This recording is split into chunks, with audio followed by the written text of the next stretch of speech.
बिहार चुनाव के लिए तेजस्वी यादव ने चला सबसे बड़ा दाव। घोषणा पत्र से दे दिया कई नेताओं को घाव। आधी आबादी के लिए कर दिया ऐसा ऐलान, अखिलेश भी हैरान। तेजस्वी ने खाई बिहार को बदलने की कसम, अखिलेश के सिपाहियों ने भी लगा दिया दम। बिहार चुनाव में जीतने की इस बार तेजस्वी ने ठानी, अखिलेश का दौरा भी होगा अब तूफानी। इधर तेजस्वी यादव ने बिहार चुनाव में जीत का प्रण किया, उधर अखिलेश ने भी अब कमर कस ली है। तेजस्वी ने न सिर्फ घोषणा पत्र में महिलाओं के लिए पिटारा खोला है, बल्कि ऐसा दाव चल दिया है जिसने विपक्षी खेमे में खलबली मचा दी है। खबर तो ये तक है कि एनडीए खेमे भी अब जल्द घोषणा पत्र में कुछ बड़ा बदलाव कर सकता है, क्योंकि तेजस्वी ने एक दाव से सबको हिलाकर रख दिया है। पटना से लेकर दिल्ली तक अब महागठबंधन के घोषणा पत्र की चर्चा छिड़ी हुई है। इतना ही नहीं, अब तो सपाइयों ने भी बिहार की ओर रुख कर लिया है, क्योंकि अखिलेश यादव अब जल्द ही तेजस्वी के लिए चुनाव प्रचार करने के लिए बिहार जाने वाले हैं, जिसको लेकर अभी से तैयारियां शुरू हो गई हैं। आखिर कब जाएंगे वो आपको बताते हैं, लेकिन उससे पहले आपको बता दें, बिहार विधानसभा चुनाव 2025 के लिए महागठबंधन ने अपना घोषणा पत्र जारी कर दिया है, जिसका नाम बिहार का तेजस्वी प्रण रखा गया है। सियासी गलियारों में तो यह भी चर्चा है कि इस संकल्प पत्र के जरिए तेजस्वी यादव ने न सिर्फ जनता के बीच अपनी छवि को मजबूत किया है, बल्कि बीजेपी, जेडीयू से लेकर कई सियासी दिग्गजों को बड़ा झटका दिया है।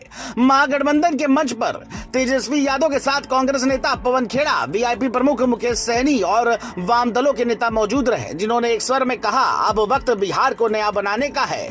घोषणा पत्र जारी करते हुए तेजस्वी यादव ने कहा कि अब हमें केवल सरकार नहीं बनानी, बल्कि बिहार को बनाना है। उन्होंने मंच से साफ कहा, हम बिहार को रोजगार, शिक्षा, स्वास्थ्य और सम्मान का राज्य बनाएंगे। घोषणा पत्र में युवाओं से लेकर महिलाओं, किसानों से लेकर गरीब तबके तक हर वर्ग को ध्यान में रखते हुए कई बड़े वादे किए गए हैं। सबसे बड़ा ऐलान यह है कि अगर इंडिया गठबंधन की सरकार बनी तो 20 दिनों के अंदर हर परिवार के एक सदस्य को सरकारी नौकरी देने का अधिनियम लाया जाएगा।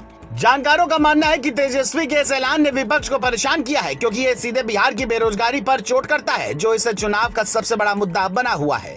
महिलाओं के लिए तेजस्वी यादव का यह घोषणा पत्र किसी सौगात से कम नहीं है, क्योंकि घोषणा पत्र में कहा गया है कि माई बहन मान योजना के तहत बिहार की हर महिला को प्रति माह 2500 रुपए की आर्थिक सहायता दी जाएगी। इसके अलावा राज्य परिवहन निगम के तहत 2000 नई इलेक्ट्रिक बसें खरीदी जाएंगी और महिलाओं को मुफ्त यात्रा की सुविधा दी जाएगी। इतना ही नहीं, सामाजिक सुरक्षा के तहत विधवाओं और वृद्धों को 1500 रुपए मासिक पेंशन दी जाएगी और दिव्यांगों की पेंशन बढ़ाकर 3000 रुपए की जाएगी। तेजस्वी यादव ने यह भी कहा कि हम सिर्फ महिलाओं की बात नहीं करेंगे, उन्हें सत्ता के फैसलों में बराबरी से शामिल करेंगे। किसानों और गरीब वर्ग के लिए भी घोषणा पत्र में कई ऐतिहासिक वादे किए गए हैं। महागठबंधन ने वादा किया है कि किसानों को न्यूनतम समर्थन मूल्य पर सभी फसलों की खरीद की गारंटी दी जाएगी।